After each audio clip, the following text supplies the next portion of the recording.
Guys, let's talk about getting loans for your multifamily deals. There's this rule of thumb that says that the easier it is to get a loan on a deal, the less money you're going to make. So there are so many different types of loans out there. And the easiest one to get into when it comes to property anyway is a residential loan, which is your 1 to 4 unit. And in that case, though, you have to live in one of those units if you're going to take one of those on. But for this discussion, a house is not considered an investment simply because it doesn't produce cash flow. If we want to contrast a house, you have to put down a down payment, pay PMI, which is private mortgage insurance, and an interest rate that's based on your personal credit, your debt, your employment, and a whole bunch of other factors. To get that loan, you have to prove that you personally have the cash flow to afford the debt on that house because the bank doesn't even consider it to be an income-producing property. The opposite is true with something like multifamily. Picking and investing in the right multifamily deal is one of the most important things that you'll do when you're starting out. So structuring the right equity, the right debt, getting a good rate, and making sure you have the right cash flow on that deal is incredibly important. And in this case, your biggest partner in the deal is the bank because they're usually putting up 60 to 80% of the debt on that deal, depending on how you structure it. So financing is extremely important. You need to know the financing terms, get various ways on how you can structure that deal because it's going to cost you money.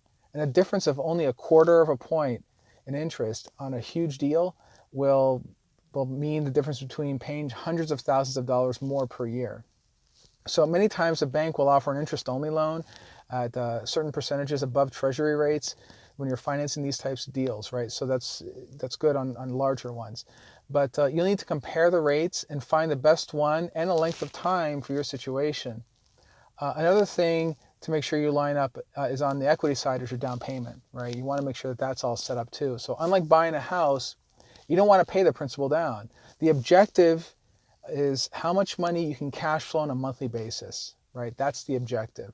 As the land value appreciates and rents increase over time because you're driving appreciation of the property, you want to build up that cash flow. That's what you're looking for.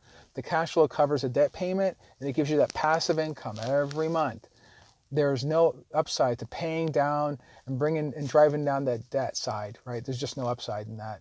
But with that said, I like to do long amortizations and I want to reduce the monthly payment to maximize overall cash flow. That's what I'm looking to do, right? This will vary on the type of loan and what the bank is willing to do with the property as well, because some of them will do a shorter amortization depending on, like, say, the age of the property. And if you're working with a larger deal, though, you should spend more time negotiating the rates and terms with the bank. So here are the 3 things that the bank is going to look for when they're considering your multifamily deal. Number 1, they're going to look at your net worth, which includes your liquidity and assets. Number 2, they're going to look at your credit. They want to see if you have any lates or any bankruptcies or any other blemishes.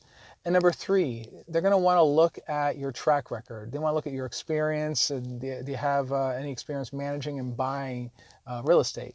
So to get started with number 1, you need to have that net worth or liquidity.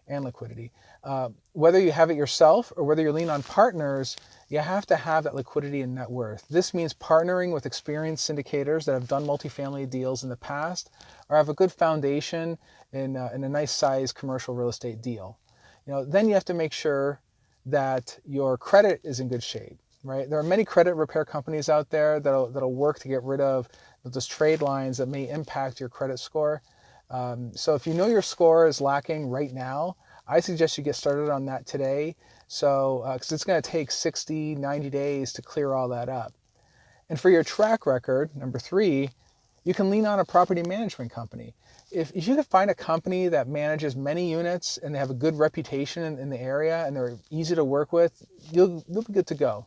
Okay. So anyway, let me know what you think. If you have any lenders, credit repair companies, or property managers that you'd like to recommend, please leave them in the comments. And if I provide any value for you, please go ahead and share the video. I'd appreciate it. Thanks a lot, guys, and I hope you have a good one. Talk to you soon. Bye.